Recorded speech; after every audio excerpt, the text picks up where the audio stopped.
20 वर्षको अनिस एउटा नयाँ शहरमा आफ्नो कलेजको पढाइ सुरु गर्न आएको थियो।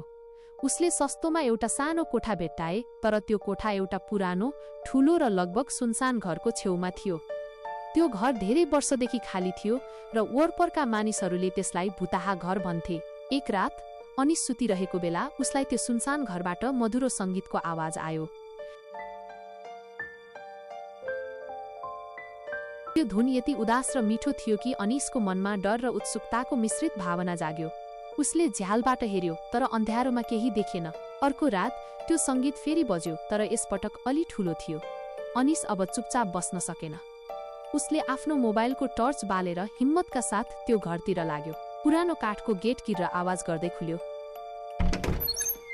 घरभित्रको वातावरण चिसो र सिरेटो थियो। भुइँमा धुलो र माकुराको जालो मात्रै थियो। अनिसले आवाज पछ्याउँदै माथिल्लो तल्लाको एउटा कोठासम्म पुग्यो। कोठाको ढोका आधा खुल्ला थियो।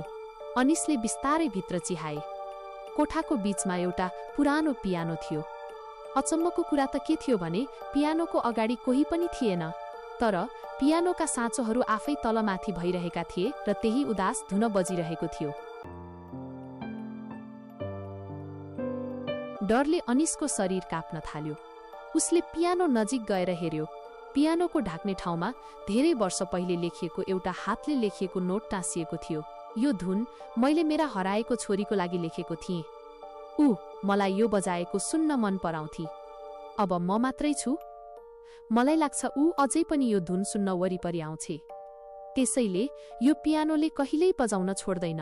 अनिसले नोट पढ्दा नपढ्दै उसले आफ्नो पछाडि कसैको सुस्त सास फेरेको महसुस गर्यो।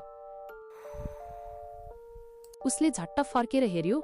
त्यहाँ एकजना पुरानो फिक्का लुगा लगाएकी आकृति, शाडोई फिगर उभिएकी थिइन्। उनको अनुहार देखिँदैनथ्यो, तर उनका खाली आँखाले पियानोलाई हेरिरहेका थिए। उनी बिस्तारै मुस्कुराइन् र त्यो मुस्कानमा कुनै खुसी थिएन, केवल गहिरो दुःख र अन्तिम विदाईको भाव थियो। धन्यवाद, त्यो आकृतिले सुस्तरी भनी, मेरो संगीत सुनिदिएकोमा। त्यसपछि झनक्क आवाज सहित पियानोको ढोका आफै जोडले बन्द भयो र संगीत अचानक रोकियो।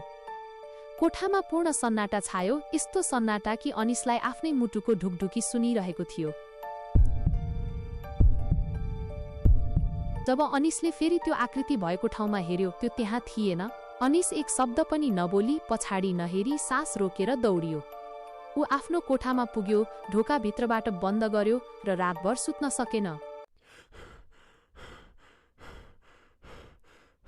भोलिपल्ट बिहान अनिसले हतार आफ्नो सामान प्याक गर्यो र त्यो ठाउँ सधैँको लागि छोड्यो। ऊ कहिल्यै फर्किएन, तर उसले आजसम्म पनि सुन्छ कि कुनै रात त्यो पुरानो सुनसान घरबाट एउटा उदास र डरलाग्दो पियानोको धुन बजिरहेको हुन्छ।